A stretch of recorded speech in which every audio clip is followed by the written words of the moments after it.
Um, this program was conceived and is facilitated by Barb Jennis, who is the hardworking poet laureate emerita of Ridgefield, and she continues to work for us despite having left the office. Barb has a new chapbook coming out, I hear. Welcome, Barb. Well, thank you, Lucy, and thank you, Ridgefield Library, and thank you, everyone, for coming. I'm a little hoarse tonight. I'm getting over a respiratory infection, but I'm so glad to see you here and also our five wonderful poets for this evening. I just want to do a quick couple of promotions for upcoming programs. First of all, let me do a share screen. Our next April special National Poetry Month poems from Connecticut's Four Corners will include Robert Cording, Elaine Nadal, Joan Hoffman, Lou Gabordi, and Debbie Walsh, or Deborah Walsh. Hope you can make that. I'm going to put in the second the link to register in the chat. And then also coming up in March, we have, hold on, I'm really excited about welcoming back our state poet laureate Antoinette Brimbell, and also this year's new Connecticut Youth Poet Laureate Mercury Lamb. So they will be reading with us on April 19th in the evening. It's a Friday. I'll also put that in the chat if you'd like to register for that. I'll be sending through, excuse me, Kim Finnegan's wonderful website and daily updates. I'll be sending out her information on that too. But if you want to get a jump on it and register tonight, that would be great. All right. So let me first introduce. Let me put the first one in the chat. Hold on a second. Nope, that's not it. Okay, I'll put those links in the chat after I introduce our first poet. Julia, and by the way, what I do is I do a very brief biography for the poet, so I don't spend a lot of time yammering on, which I'm wont to do. And then I'll put a longer bio for each of them in the chat, so you can get background information, their website, and publications as well. So Julia Cook is a published poetry and fiction writer, as well as a musician, teacher, and composer. She often combines spoken word with spontaneous music to create a unique in-the-moment experience. So welcome, Julia. Thank you, Barb, so much. Thank you so much for inviting me. This is really exciting for me, and I can't wait to hear all the other poets as well. So I'm from Woodbury, and several of the poems that I'll be reading are specific to the area that I live in. And the first one is actually came from, we have the Oronog Poets in, it's a chapter of the Connecticut Poetry Society in Woodbury. And every month on the blog, a new poem is posted, and then we can write a response. So this first poem was a response to one of those. And it's called Spanning the Gap.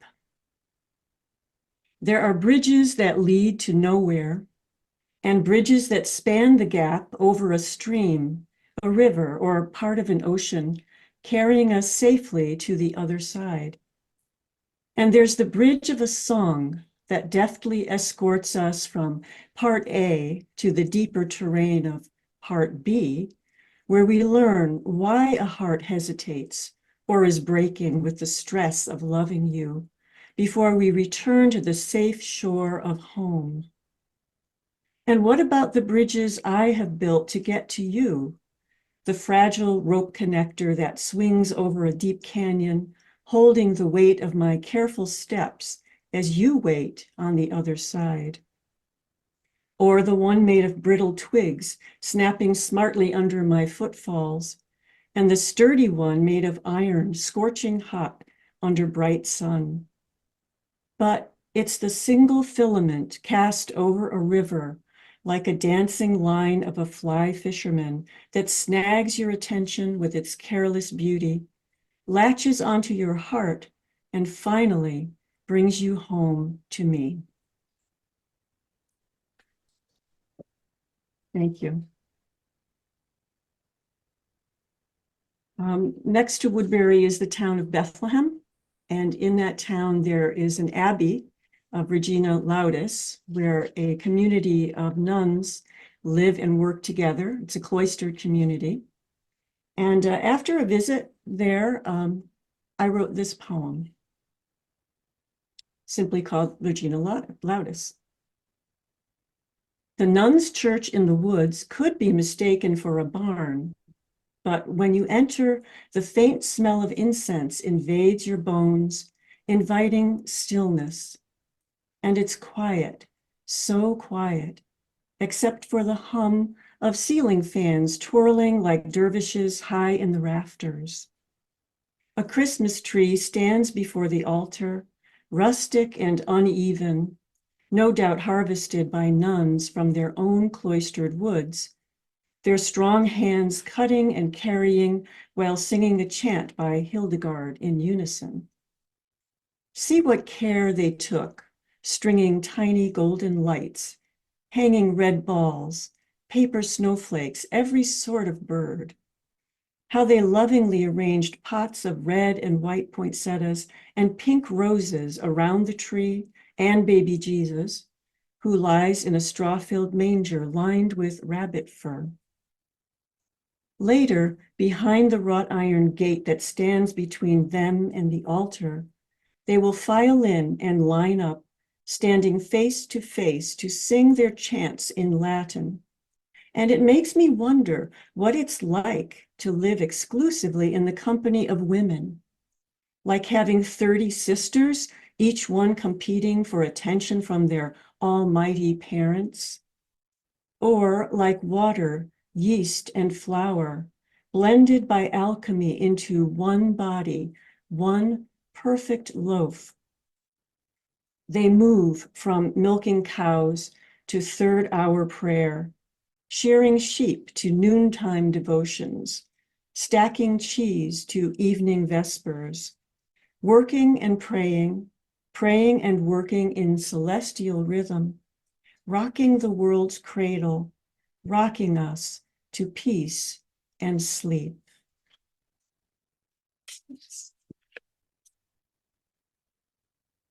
Thank you. And back to Woodbury, there's a wonderful park called Hollow Park, in which the Pomperaug River runs through. There's a pathway right next to the river. And it's the home of a very favorite tree of mine. So this one is called Winter Sycamore. Once again, I go to visit the tall ancient woman who stands by the river.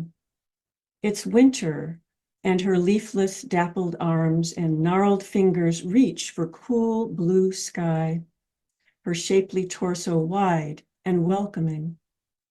She dwells in stillness, a generous stillness, and I lean my body against her grizzled skin to hear her beating heart. Breathing slowly, we enter timeless space, embracing and embraced. How many centuries has she stood here observing our comings and goings? How many seasons of budding and birthing her summertime garment of greenery before tossing it aside piece by piece to witness another white winter in bare, bleached bones? Cardinals whistle and trill in nearby branches. The river murmurs a litany of old stories, and from far away, children's laughter floats above the treetops. The wise one keeps her silence as my song weaves its way through the invisible web, uniting us all.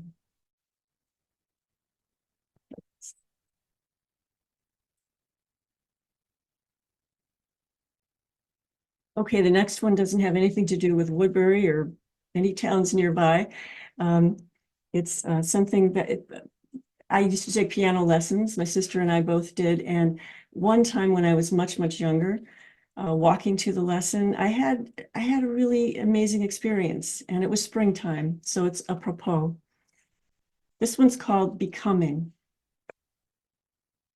On a virginal spring day, I walked down Hart Street toward my piano teacher's English tutor home, with Leroy Anderson's The First Day of Spring floating through my mind's ear, matching the day as music often does.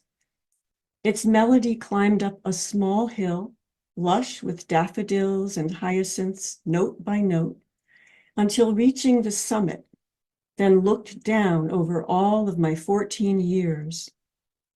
I breathed in newborn air, and it merged with a rogue energy rising in my body, unrecognizable, yet faintly familiar. Harmonic overtones enlivened the early green sprout unfurling in my belly. Vague stirrings, yearnings. I was different, I could finally admit. I was metamorphosing into some new creature, and that was exciting and terrifying. As the music swelled up and down softly rounded verdant hills, I followed, choiceless. Beauty and music mingled with pain, everything so close, so present. I allowed myself to feel all of it. When I arrived at my piano teacher's house, my circumference wide as the orbiting moon, I wondered how I would fit inside the doorway. Thank you.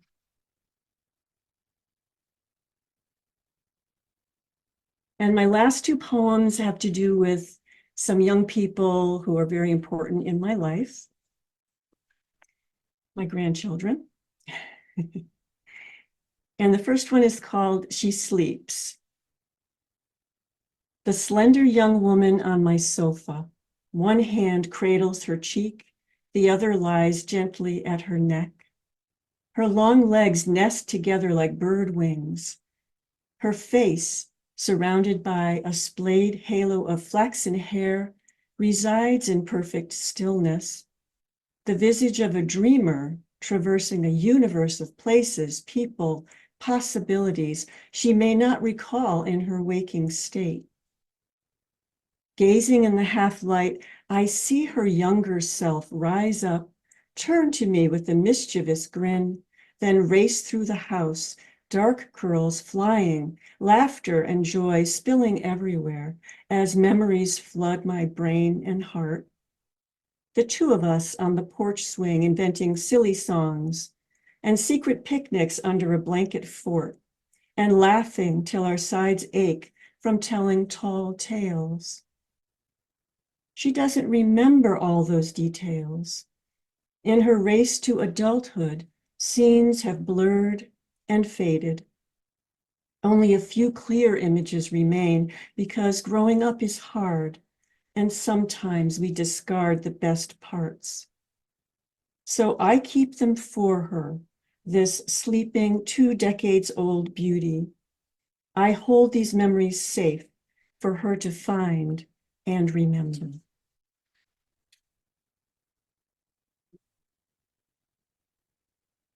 Thank you.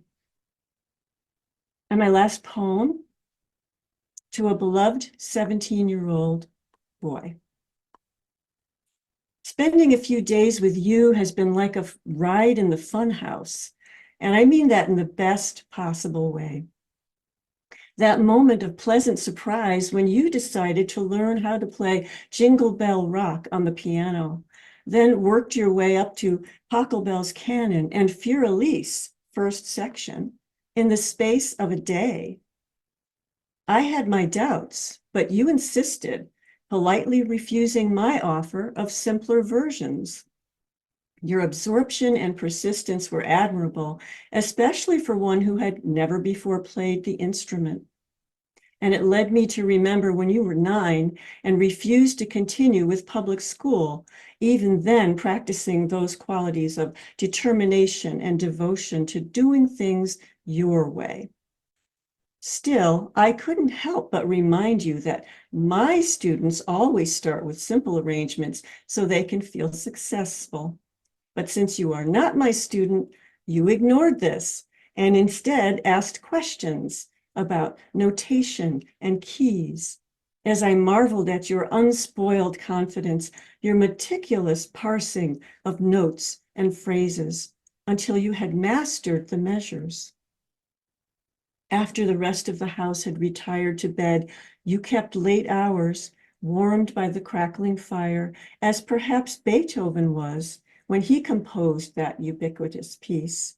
And Grieg could not have been more focused than you, as your fingers explored the depths of the Mountain King, or Debussy when he transposed the light of the moon into ethereal sound. And I suppose the light beaming from your hands was no surprise, as you played into the night, cocooned in the shelter of your innate knowing, while outside the winter wind danced and hummed along. Thank you so much. Thank you, Julia. Beautiful. I love the poem about the sisters with their vying for the attention of their almighty parents. I thought that was wonderful, and describing them as one perfect loaf of bread. So thank you very much for your beautiful poems. By the way, I just wanted to mention that if you would like to be a reader or a featured poet on a future episode of Poems from Connecticut's Four Corners, you can just email me. It's just Barb Jenness, as you can see under my name, at gmail.com. We like to host experienced as well as emerging writers from all parts of the state. And I look forward to hearing from you. If you haven't emailed me yet, please do. So next up, we have Brian Cordell. Brian is the author of the chapbook In Their Final Performance. He earned an M.F.A. from Vermont College of Fine Arts and is an associate professor at Bergen Community College. So please welcome Brian. Thank you, Barb, and thank you for inviting me to be part of this and to read with these other fantastic poets. So I'll start with reading a couple of poems, 2 or 3 poems from my chapbook, a couple of older ones, and then move to a couple of newer ones. The book is mostly about, almost entirely about musicians who have died either from natural causes such as cancer, or dealt with alcohol and drug addiction or suicide. And in a way, it's sort of my tribute to them and love for music, but also kind of trying to identify and connect with those losses and process that. So I'll start with this one, which is older poem, is from 2015. It's actually about more about the Swedish poet Tomas Tranströmer, who died in 2015. And this is sort of a weird poem. I haven't really read it, I think, in public before, so I just wanted to see how it goes.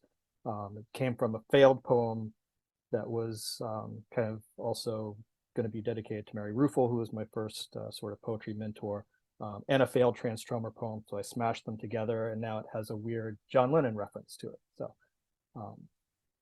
it says, "Today I learned 13 days ago. Tranströmer died, and the rain seems like the end of winter will never arrive. How can I not worry after the dead tree fell and crushed the fence? With every wind, the 80-foot spruce moans near my window, though summer nights too smell of smoke and the fear of drought, and that my neighbor's yard might flare up and burn again. 11:15, somewhere someone cuts heads off flowers just to watch petals drop into a bucket. 11:07, someone has forgotten that love is all we need, besides somebody to lean on and this lamp.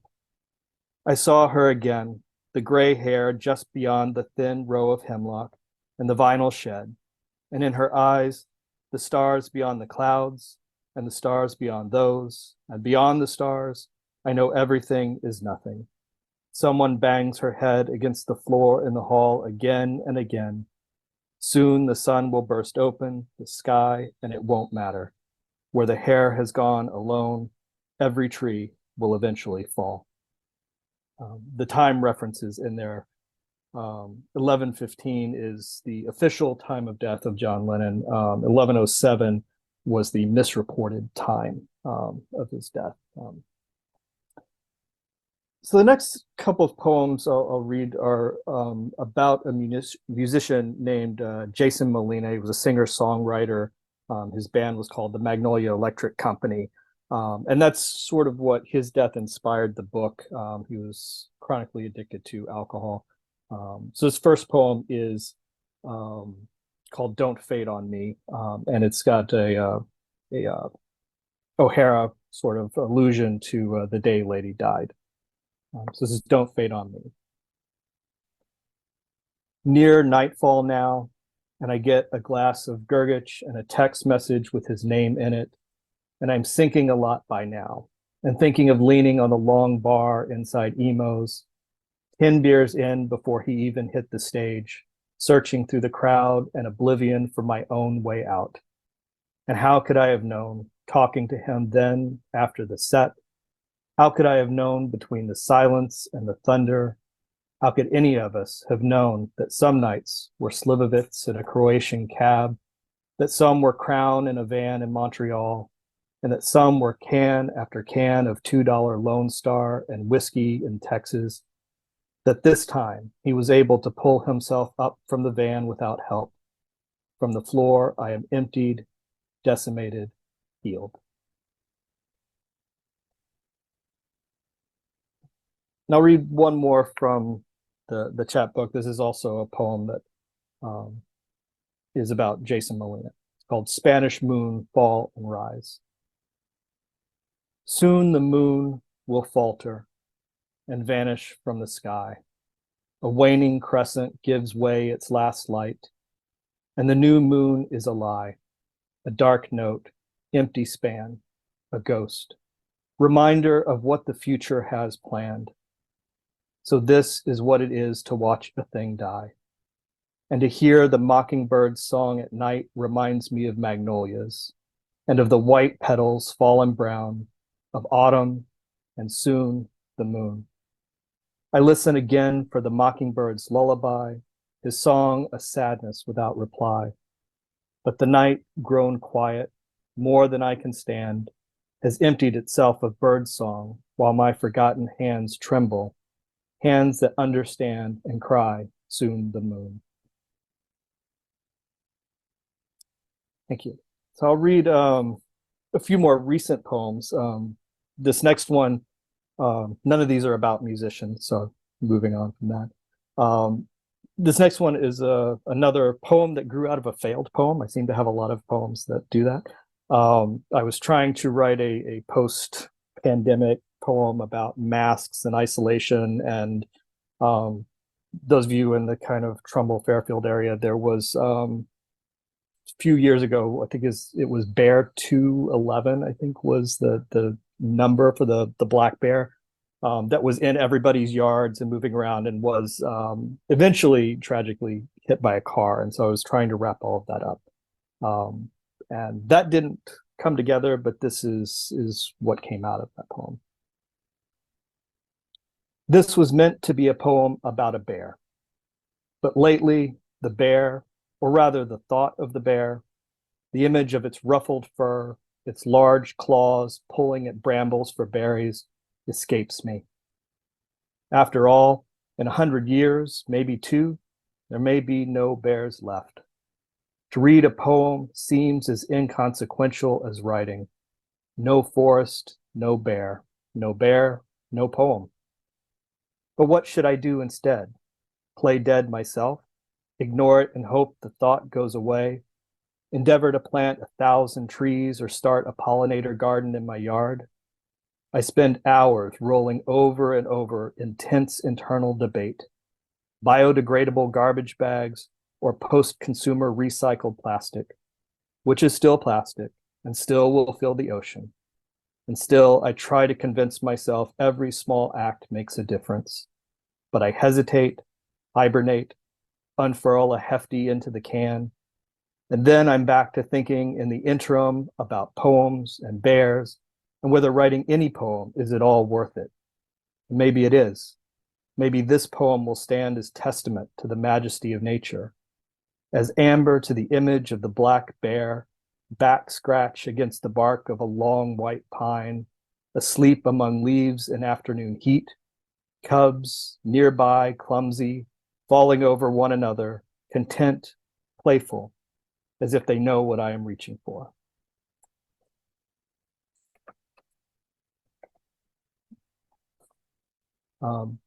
These next 2 poems have my kids in it.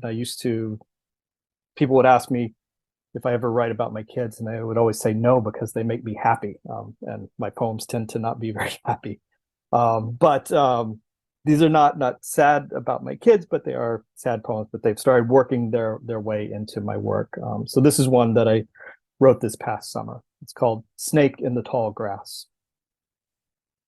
I almost called the kids to see, but ever since we put the dog down, I hesitate to show them dead or dying things. They'd have been fascinated by the sleek, shiny black back, hints of orange hidden among its sides and underbelly, smooth white, bigger than most garden snakes I've seen. But I held back after nudging it with my foot. The eastern racer, barely moving, stained crimson where the mower blade struck. I kicked it gently out of the grass, under the arborvitae, where it could die peacefully in the shade. Later, the kids found the dried body of a cicada and came for me to hold it, turn its body in the sun, to ask their questions and take pictures from every angle to document the specimen before tossing the husk into the hydrangeas. And I'll end with this last poem. This one was inspired by my son, who he was in an online art class, and one of the other kids in the class said something about how eventually, one of these days, a meteor was going to crash into the earth and destroy it. And my son panicked, looked over at me, and the teacher tried to say, well, that's something that's probably not going to happen. And if it did, it'd be a very long time. And this kid was just very matter of fact. Nope, it's going to happen. Scientists said so. It's just a matter of time, which terrified my son. And he was terribly worried that this was something that was coming very soon. So this poem I wrote for him. It's called "These Trees Will Not Burn, and I Will Not Watch Them Fall." Never mind the boy in your art class, and trust me when I lie and tell you he's wrong. There is nothing to worry over. Let's breathe slow and deep and go for a walk together. For now, there is time. Someday, a week, a year maybe, a meteor a mile wide, already on its way from distant space hurled, will eventually emerge from the darkness to land not far from this spot. We will sling our useless stones into space, our sad attempt to knock off course what is so determined to meet its mark. And if I am standing here with you by my side, marveling at these autumn leaves, I will not watch them fall. Instead, my gaze will turn to you, assuring you we will always be okay, that you will always be safe, that I am here with you. These trees will not burn. Our backs to the impact blast, your tiny hand in mine, will watch together as they turn to vapor and follow not far behind. Thank you. Wow, beautiful, that last one. Wow. No, thank you.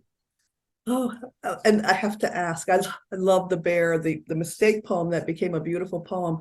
I just have to know, it's pardon my humor, are you is it a Bears Poetica or is it a ours Bearetica?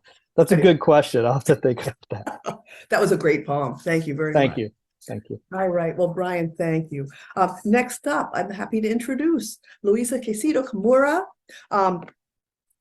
Luisa is a Colombian-born writer, translator, and educator. Her poems are widely published, and she was recently named, congratulations, co-editor of Slappering Hall Press. So welcome, Luisa, and congratulations. Thank you, Barb. And thanks to everyone who's here. It's a great audience. It's wonderful to see that. So when Barb asked me to read, she said that what she's doing is she's providing a sampler of the various poets. And so I decided to do just that. I'm going to be reading from my finished full-length manuscript. And the manuscript is really it's a journey. It's my journey, actually, from when I was little living in Colombia till present time. Huh? And so I'm going to read a little bit from various sections. And I'm going to It has to start. do with the sound in her, because the other guys were fine. I'm going to start with a poem that I've entitled Psalm. I actually have a couple of poems that are Psalms. This particular one is a response to Psalm 1 of the Hebrew Bible. Psalm. If I'm a tree planted by streams, why is my tongue dry, my roots unquenched? Once I had woodpecker wings, traveled through oak forests. Now, when I open my eyes, sun mocks me. I search the cracked ground like a weed. I'm thrashed from all that was you and your eye, Lord. Your rooster-comb smile, your wool, the rose petals under your tongue. I have journeyed far, no acacias in sight. And where is my fruit?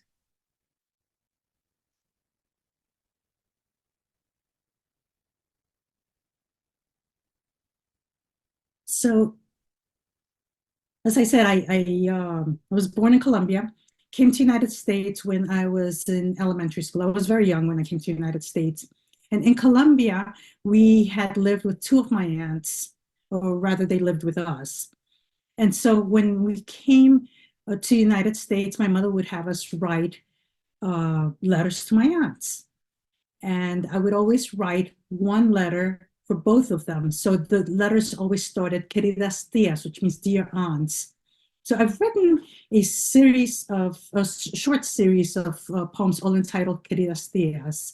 I'm going to read one of them for you. Queridas Tías. Snow falls in fists. Mama sent Cesar, Tita, and me out to play. Build snowmen like the kids on TV. But Cesar stuffs it down my coat, makes me scream. The neighborhood boys pack snow into ice balls. Yesterday, Chicky threw one, hit my back, left me without air. My friend Claire says it's because he likes me. I don't want that. Mrs. Barada says the word Arctic comes from the Greek word for bear. Antarctic means the opposite of bear. I don't know what that is. Maybe penguins or toucans. In los Estados Unidos, kids have teddy bears. Mrs. Barada says they were named after some president who decided not to shoot one. But he was a hunter. I don't understand why we left Colombia. Nothing makes sense here. The apartment is crowded and loud with 9 of us. Cesar, Tita, and I walk 4 blocks with a huge heavy bag to do everyone's laundry. There are no guava trees to climb, no backyard, no swinging around the world from the highest branch.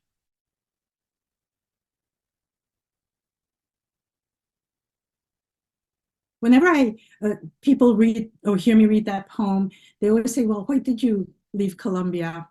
And I finally recently wrote a poem that explains that. I'm not going to read it today because it's not complete, but I do have a poem now that explains why we left Colombia. So my mother died a few years ago, several years ago. And when she died, she and my father were living in Florida, in Tampa. This next poem is about that day that she died. And it's a haibun, which means it's a prose poem followed by a haiku. And it's entitled Madrugada, which can mean dawn or sunrise or early morning. Madrugada. Mama died before sunrise this morning. I find myself driving through Bayshore Boulevard after an early flight from Connecticut to visit her. 75 degrees, sunny, cool for Tampa, I sip a cortadito, dark with a hint of skim milk. To my left, mansions with water views. The newer ones almost entirely of glass. The historic ones, Spanish-style homes for non-Spanish speakers, dawn clay roof tiles, the color of Mama's hair, the year she darkened it. No signs of aging. In Colombia, architecture was always Spanish style. Even the boarding school Mama attended, open courtyards, orchids, macaws.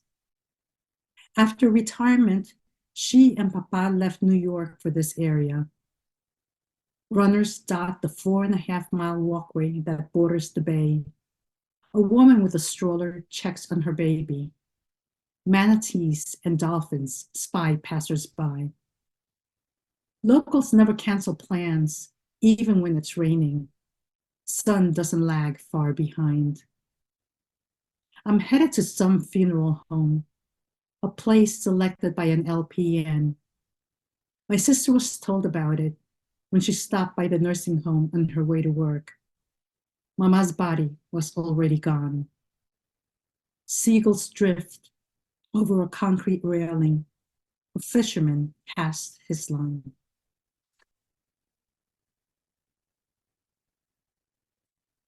I'm going to read one more poem. It's a little long, which is the reason that it is just one more poem. And it's a poem that I call a dictionary poem. And now I don't know if that's an actual term, but the reason that I call it that is because it's, I mention words and then it has a definition. Some are words in Spanish with definitions in English. Some are words in English with definitions in Spanish. And then it also has, of course, other stuff that makes the poem. Lexical meditation in 2 languages. Bear, oso, soportar, tener, dar a luz. To give birth, to bring forth. Papa's angry screams, the pounding on tables, Sunday morning headaches. Mama kneeled and bent, cleans his drunken vomit and piss. A gentle black mammal, a fierce brown or white. One sitting under the neighbor's feeder pours seeds like soda into his mouth. What to call a child who comes after the last? Cry, llanto, grito, reclamo, chirrido. Announcement, proclamation, a pack of hounds. The voice of one crying out in the wilderness. What is the sound of an unconceived child? Cría, a brood, a baby, cantankerous, uncooperative. A calf, litter, trash. The child who can't bear her own. Mama birthed 3 girls before crowning a boy, then another, then a girl. After them, I was born. Su papá no quería que un niño fuera último.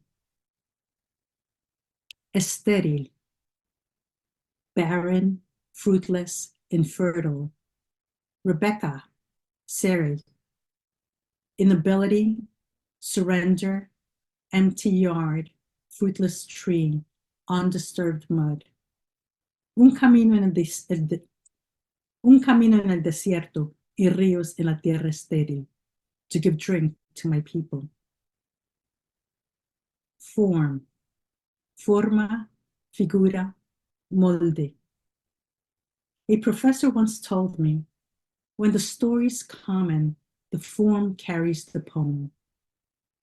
What form does one choose for a child that will never be?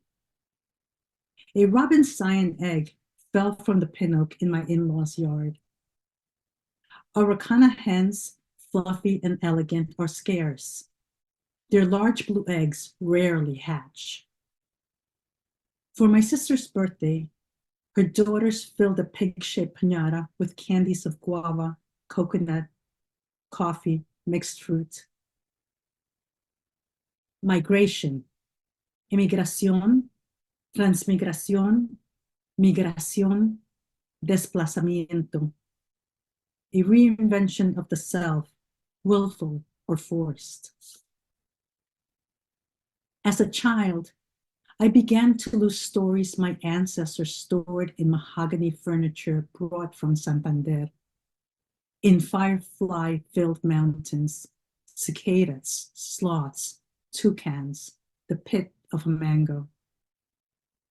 In Colombia, there are 165 types of hummingbirds, 1,958 species of birds. When I ask Papa about wildlife, he just mentions birds, muchos pajaritos de muchos colores. When I ask God for children, he hands me poems. Thank you. Oh, Louisa, that last poem, that last line of that last poem. Oh, just gorgeous. Such wonderful lines in there. So sad. And yet the poem's so rich and so full of diversity. So thank you for that. Oh my gosh, I'm still, wow.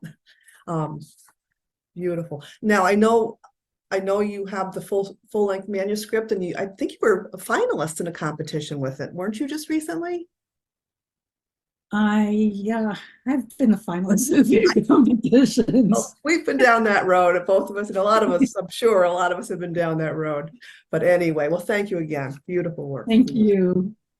Okay, so next we have Daniel Donaghy, and please read his bio in the chat. It's a lot longer than what I'm going to read, and it's full of good information. Daniel Donaghy is the author of 5 poetry collections.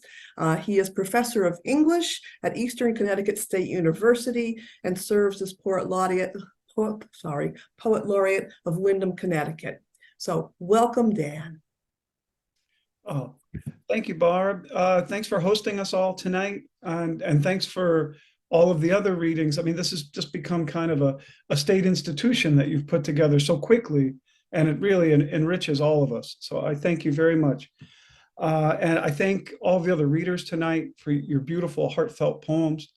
And I was just taking a bunch of notes. I'm in my daughter's room, so I'm writing with a purple pen, which makes it look fancier. So and thanks, I see in the audience, new friends and old, for being here. I'd like to just read one poem, and I want to get right to it because it's a poem in many sections, and it's part of a larger project that I've been doing over the past couple of years. Is reading a lot about and learning more about things that I didn't learn in school, and probably none of us learned in school, and that's just the history of race-based terrorism in our country. And on this day, when our presidential candidates have been confirmed, I'd like to read a poem that reminds it touches on, it's part of a longer poem. It's called What Lingers in Ocoee, and it recaps the Ocoee, Florida race massacre of November 2nd and 3rd, 1920. It took place on the day when women could vote for the first time. And it was a time of great hope, as the promises of safety with Reconstruction had fallen away. So Black men really had lost the voice that they'd had for a minute. And the strength of, if we do this together, we can bring about a change, must have been incredibly terrifying in face of the Klan and other Klan-like groups, but also a moment of incredible hope. So this is, and all signs of this have been erased from this really wonderful, beautiful, opulent country club laden area of Ocoee, Florida, which is, if you're in Orlando, it's connected. It's just outside Orlando. It's northwest so it's central Orlando, orange groves, citrus groves, the whole deal. But this is called What Lingers in Ocoee. And I'm going to read off my screen. So if something goes awry, somebody turn on their mic and say, "Hey, Dan," okay? So I dedicate this poem to Julius July Perry, and you'll learn about him in the poem. He's really an incredible American we should all know about. And also mentioned in the poem is his good friend and fellow entrepreneur, Mose Norman. And the poem begins with a quotation from a woman who grew up near Ocoee and even as a senior citizen had never heard of what happened there. When it came to Ocoee, we just didn't go there and we didn't ask why. The first section, the first day women could vote inspired Black men. Go back to that 81-degree election day, 1920. Cloudless morning, hot enough for summer. Watch poll workers wipe their foreheads on their shirt-starched sleeves while July Perry pulls from his pocket proof he and his wife Estelle paid their $2 poll taxes. Same slips his workers got from white landlords after crating citrus in their groves. His shoulder leans into Estelle's. His cracked hand cups hers while stiff-backed Klansmen turn those carbon copies in the light and click their tongues because they know who he is. Fat cat labor broker, a go-between for Black workers and white employers who made sure everyone got paid.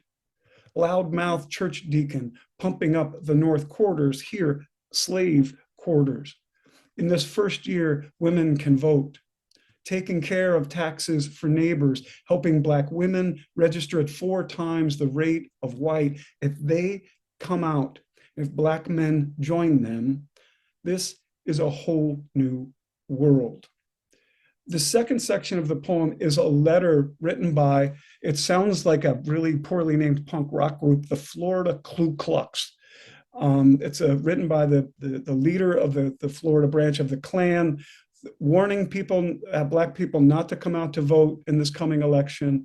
And 3 days before the election, there was a parade in downtown Orlando, and there are specific threats to Judge John Chaney, who had publicly stated that he was going to guarantee the rights and safety of all Black voters. And that, of course, incurred the wrath of the Klan. So I'll skip this longer letter and get to the third section, which is called July Read the Room.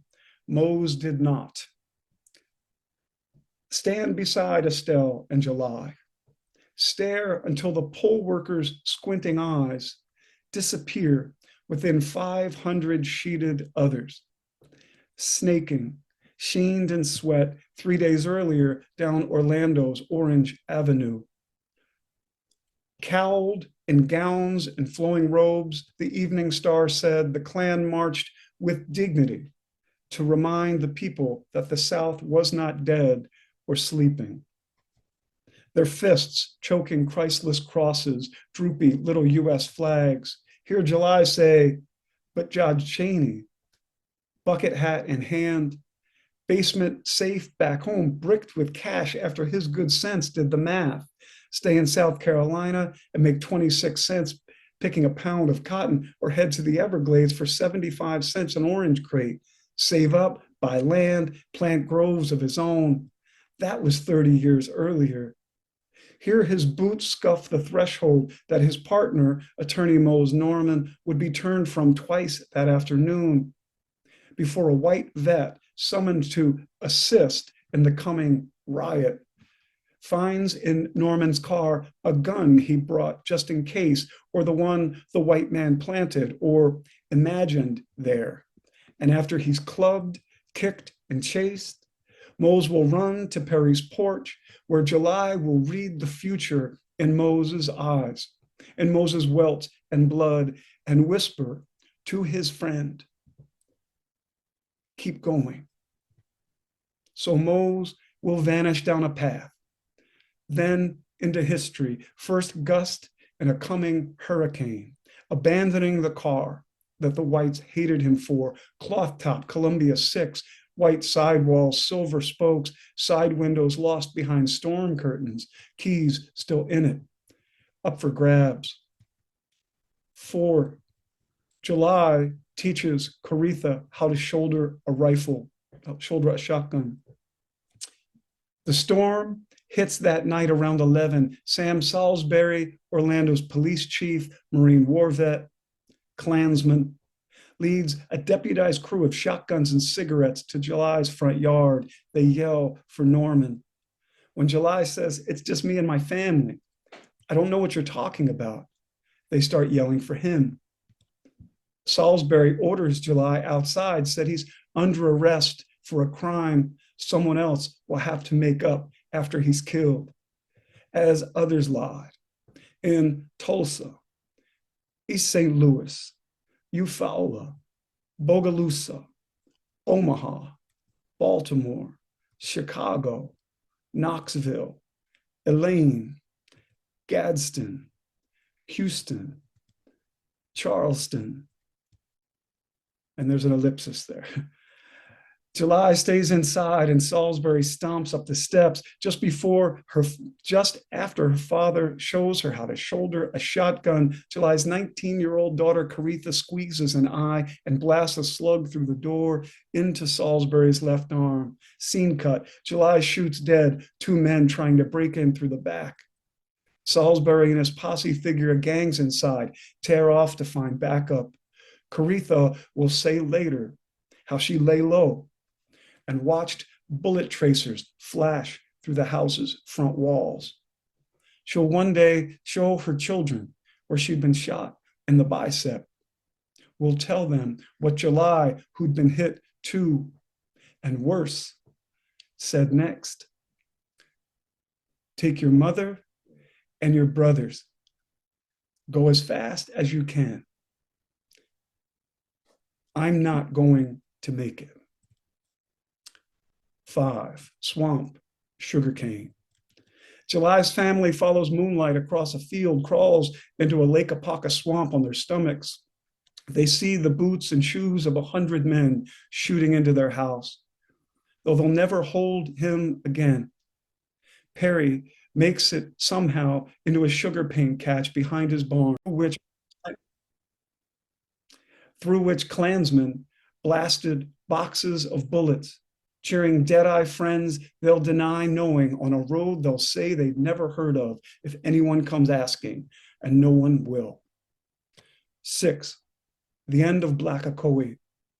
The rest of the evening, rest of the night until dawn, a blaze rises beyond Perry and Norman, sparks a smoldering embers idea. No more. Time for the lost cause to have the last word.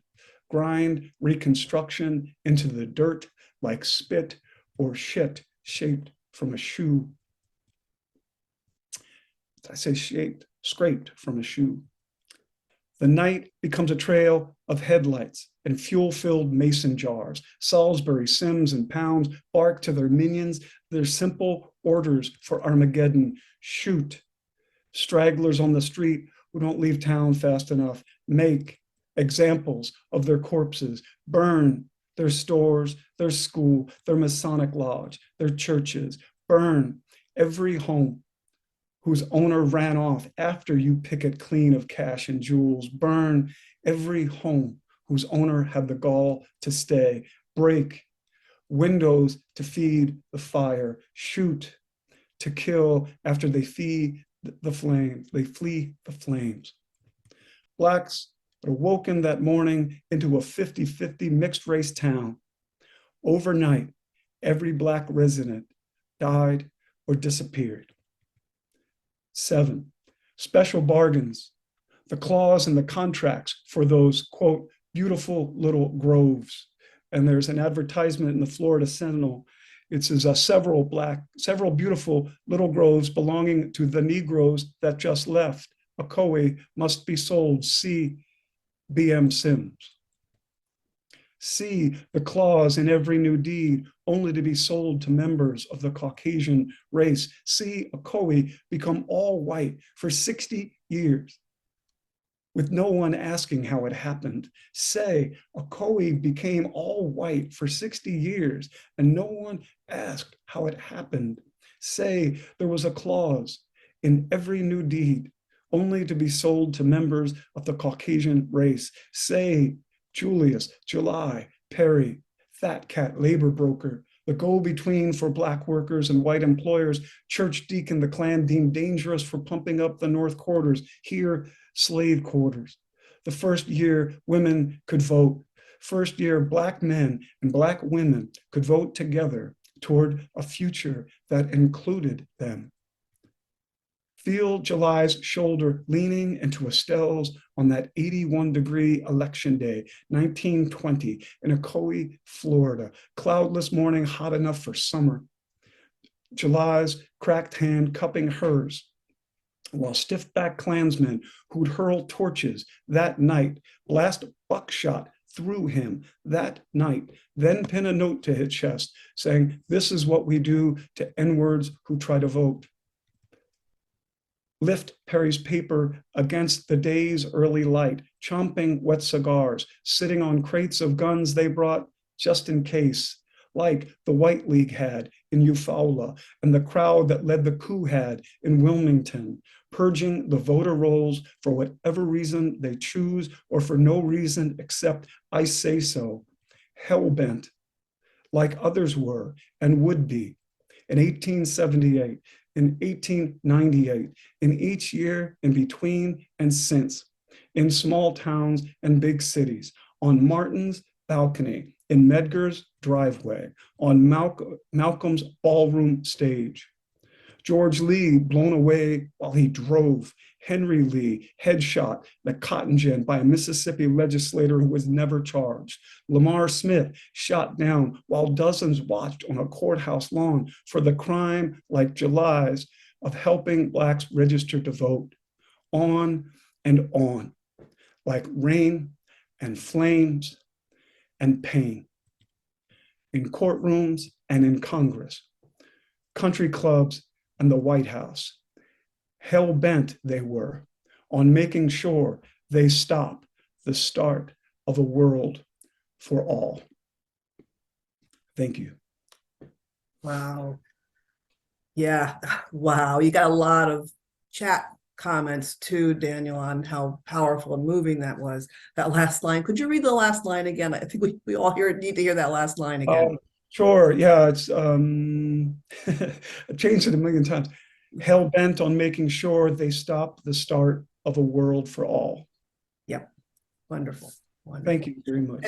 Oh, now is that published yet, or is it a manuscript you're circulating? This is very much a work in progress. The last saved version of that was 5:35 tonight, so it's very much. Yeah,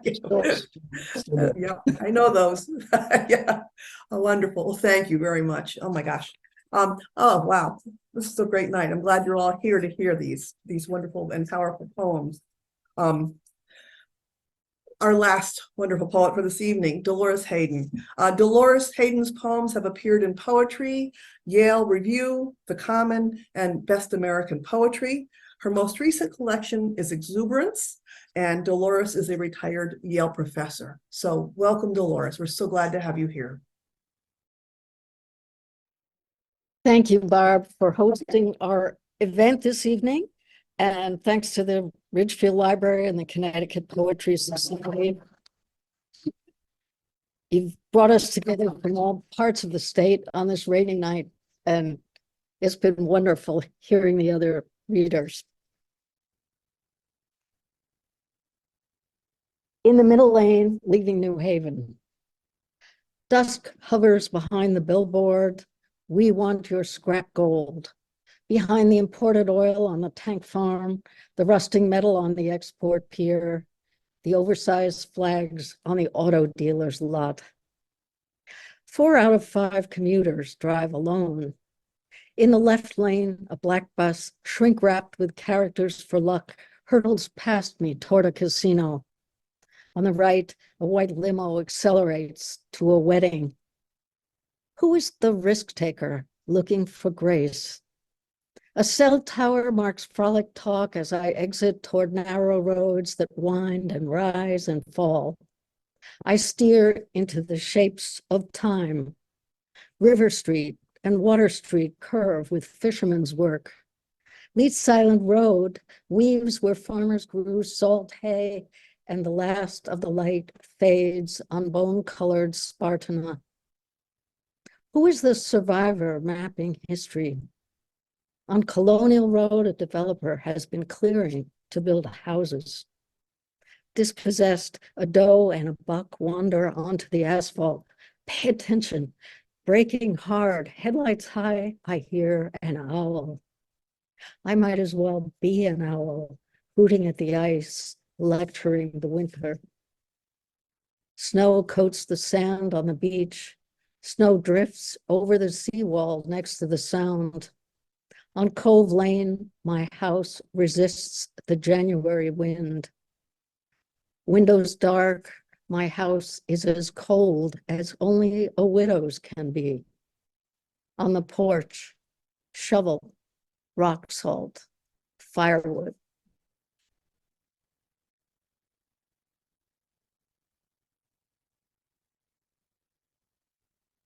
The Builder.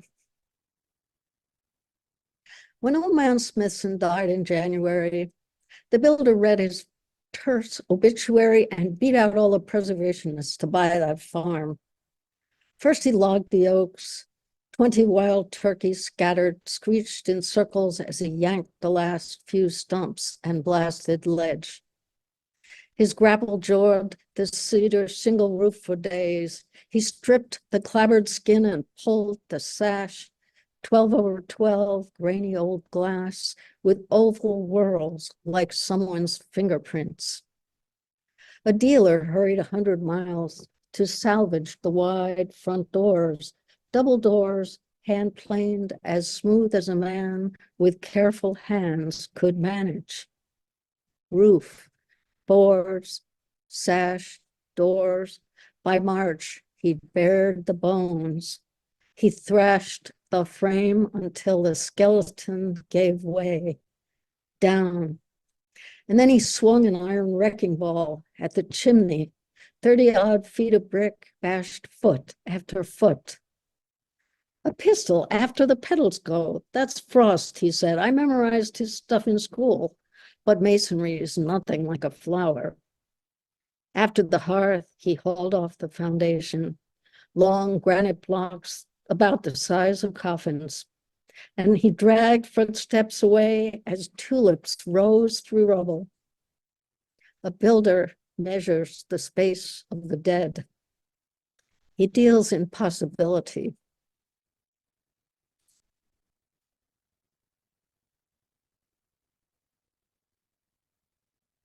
And here's one more that's a Guilford poem, On Graves Avenue. Giggling first graders in the dusk dress up as bones and mortal sin and mournful haunting. 2 skeletons, a devil and a ghost, come round here knocking. Graveyard wits provoke. The founders of my town buried their dead below the green, just steps from my front yard. The landscape tells and then retells our losses. I hear the Boston train thread through the town. I hear the highway cross its heart and whisper. I marvel how the river leaves the marsh, a memory of salt, a memory of water. I'm counting all the years since I swam round the town, a mermaid in a sheath of scales on the arm of a local sailor. You ask about Graves Avenue?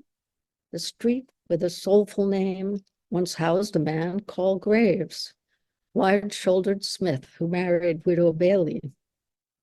They dwelt right here, where maples hide the moon, striped maples with their pitchfork leaves, half blown, half blazing yellow.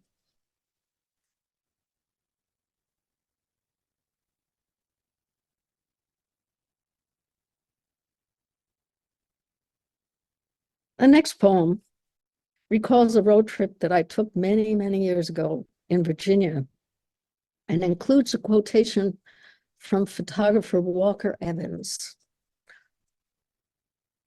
about how he taught young photographers to see things. The quotation begins with the word stare. With County in July. So here's a board and batten house, a wall of planks with ragged ends behind the windows, splitting sills. And here 5 siblings form a row, straggling across the wooden porch. The boy frowns down and looks away, but his sisters pose for me. The tallest raises her arm, juts her left hip, hooks her bare toes over the edge. Two first-grade girls, gap-toothed, grin wide, and one, her elbow high, leans right against the smallest child, hair chopped in crooked bangs, barefoot, sack dress. Say 9, 12, 6, 6, and 3. It'll be years before I frame family snapshots of my own. Road dust rolls red as I size up faded farms, the county seat, the courthouse square with barber shop, storefronts of dented pots and pans, old clothes, used shoes. I shoot them all as if I rode with Walker Evans touring Depression poverty, with county in July. Stare. Day after day, it is the way to educate your eye and more. Stare, cry, listen, eavesdrop. I wonder why what's saved was spared, what's raised was damned to disappear. Who held the straight edge, drew the lines, called out neglect or preservation? August, I turned back north toward home, still steering down those rural roads, arriving at that weathered house. No one has heard of Walmart yet, though down in Rogers, Arkansas, Sam Walton's launched his discount city. Scouting locations in his plane, he aims to move into Missouri. He plans to expand in Oklahoma, aims to discount the material remains of small towns everywhere.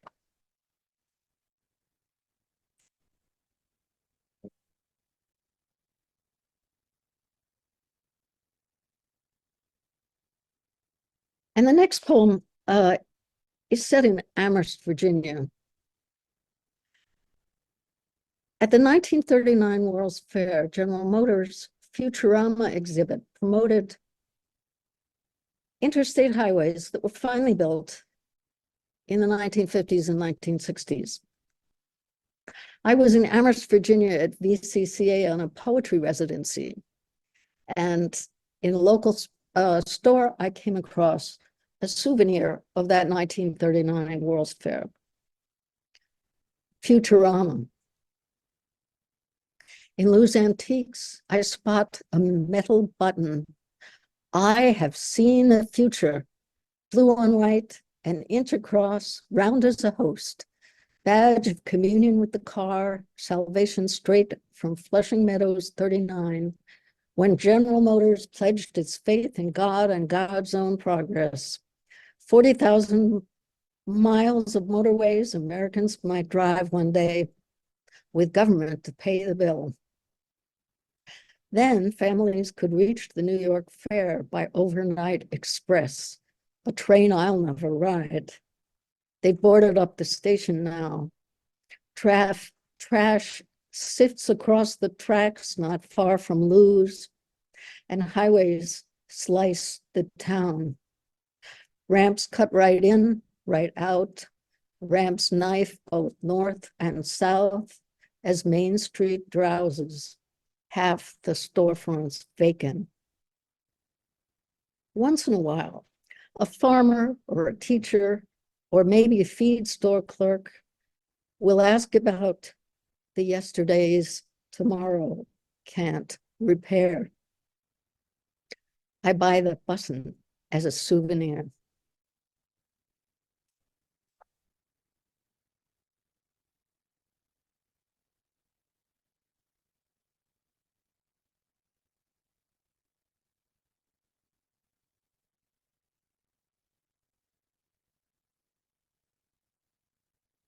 Of course, cars and highways sometimes get a bit more personal.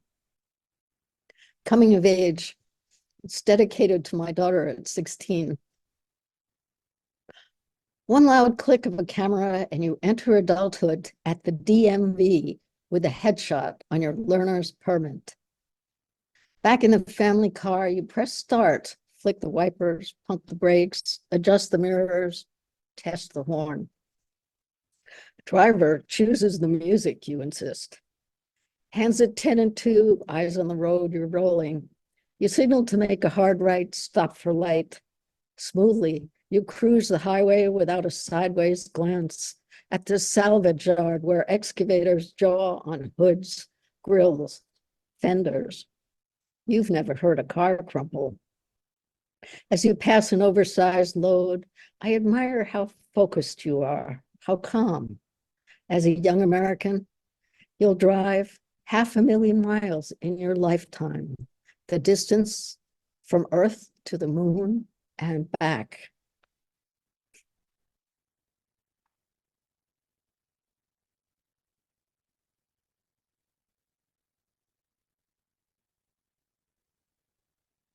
And for the last poem I'm going to read, my title is a line from Philip Larkin's poem, Money.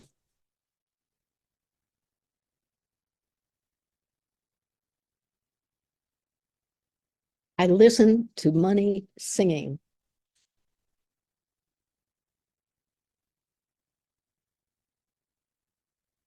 Consolidate the purple properties or diversify.